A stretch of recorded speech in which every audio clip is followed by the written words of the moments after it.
solution si kutunulira bekalakasa tuzimbe wana amalwaliro kyekiri Seattle ne kitasobola kujja the only solution we wali ensonga kubanga bavayo ne bamulugunya ekyaleetera ne Chief Justice okwogera ebitakwatagana okubadde nga kyaddaaki yamala ne yeetonda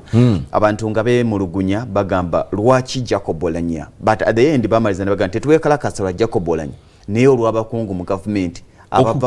abakozesa sente z'eggwanga ekujja wano kati ffe Buganda tusobola okugamba nti tukozesa sente okunoonya ebifo nga beena asiimye alina emikolo tugenda mu lubiri lwaffe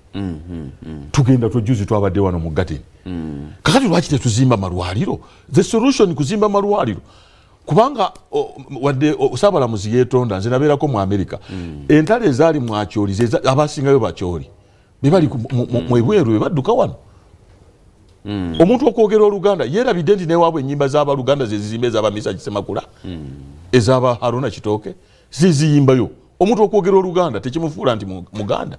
ate n'Omuganda naye waba yeekalakasiza kimuluma kubanga bakitaabwe tuli wano be baweereza ssente kuno ekiri mu bannabyabufuzi okubanga tewakyali yeesiga munne ekyo pulezidenti si tebannabagamba nti bo lwaki bo batya era lwaki bagaana emirambo gy'abantu girabako era lwaki muwamba omulambo gw'omuntu omwana okuva lwe yafa nga temukkiriza kitaawe omufulu afa ffe wano mu Buganda tugamba embuzi lwefa emanyibwako nyiniyo kakati nze nga nafudde omugamba bulijjo tubeera ne Mulyannyama si waffe taata omutuufu omuntu ne waba official wa gavumenti okujjako nga yalama mumulekera abantu be lwaki ekireese obuzibu nze lwaki bagamba jjako ekkooti Mulyannyama jjako ekkooti tojjaako kkooti kitegeeza essaati eyimu ekituli era bw'olabanga nga tugenda okusaala ng'omusajja abadde mu ngatto sokisi nazo azijjamu ng'omanya sokisi za musajja mukulu oyo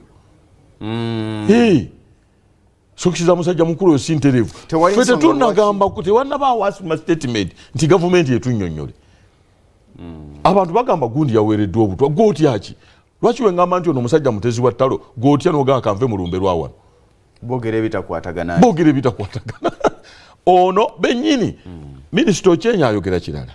omulala agamba yaŋŋambye kino omulala agamba bonna bagenda lumu wabaluseewo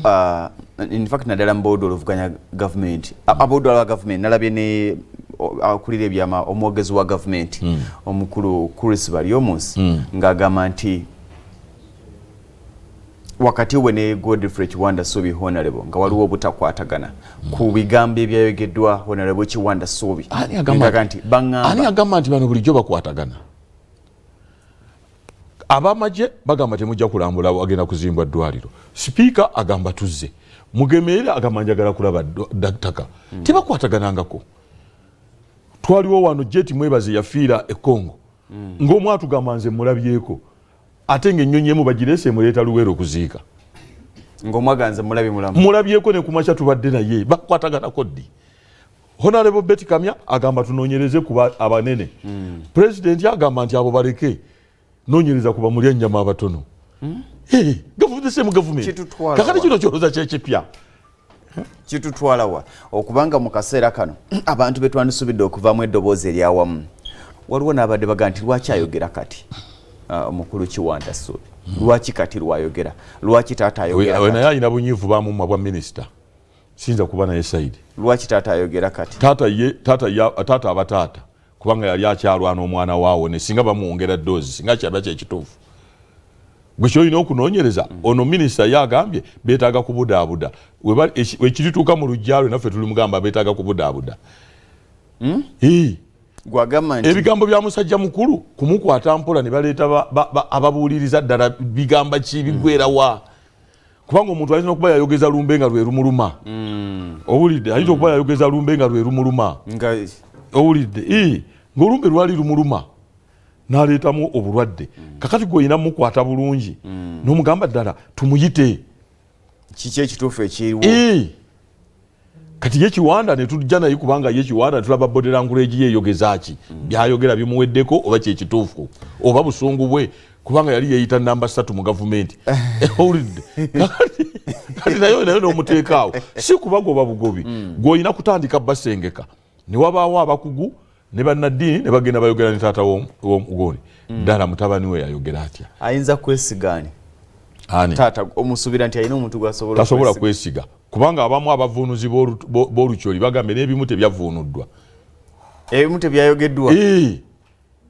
era kino kye nkugamba bulijjo nti ffe Abaganda tetubangako na statement esosola naye omu ku bakungubazi abakulu yakoze statement ng'awerekera Oulanyah n'amugamba Oulanyah ogeze kusanga yayogedde amannya nga gabakyoli gokka kati n'eri mu ggulu baataddeyo lijonizi wamulabye oba tewamulabye asinga okugamba nti Abaganda tukyawa tusosola Honorable Norbert Mao we yabadde awerekera mu speech ye ng'amugamba Oulanyah Jacobo ogenda ku meetinga gundi teyamiitinzeemu alonda oba gundi meja mugundi bonna abantu abafudde yayogedde layininga yabakyoli anti gye yabadde mwaki ate kati okufa omuntu ng'agenza okufata kyoga talina bakomuledi babadde akola nabo era babaddeyo waliyo Nibanda yali deputy speaker waliyo alonda waliyo ani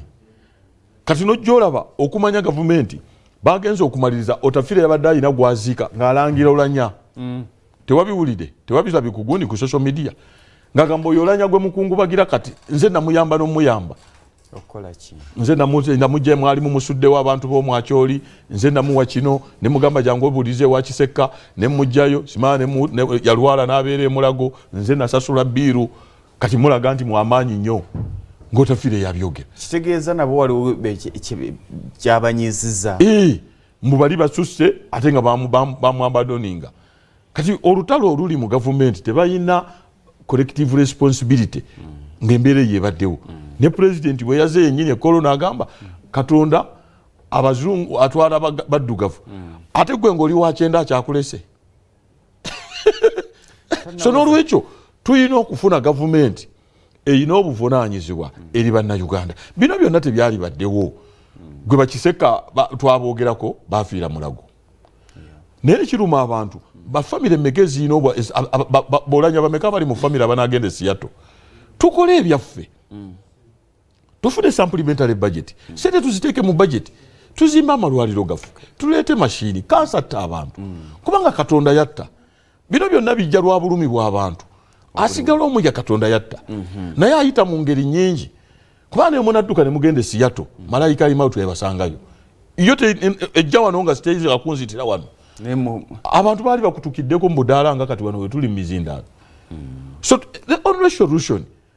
bino byonna president byayogera opasinga ba LDU baki ebyobulamu naye mmwe ne mbanga mwenyumiriza mu makomera twazimba ekkomera lya Kitalya n'amakooti kubanga mumanyi nti mukulyetinze embeera ey'okuzza emisango ne tubanga tuyina ekkomera ly'Ekitalya nga kigo twamugaziya naye nga mulago tumufuuyirako luyinja ofuuyira ku kisenge ekikadde medical students abasooka bakisekka we batrainingira na bano ekawanda ebyobulimi tetwongerangayo tutereze ebyenzijanjaba embeera eno gye tulowooza nti tujja kwerangigina gwe lwaki onjogeddeko tugitereze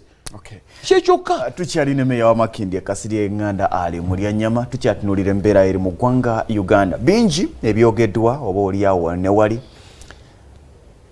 akamu ku bugambo bwayogedde nti bwe baba balangira ow'enkanyanya suubira buli woyogera ku mukadde buli woyogera ku nkanyanya nga aliwo omukadde ffe tugamba bamuwadde butwa ayinza okuba nga bya famire kati bwe lwaki mwe mukyeteekako ng'abarasha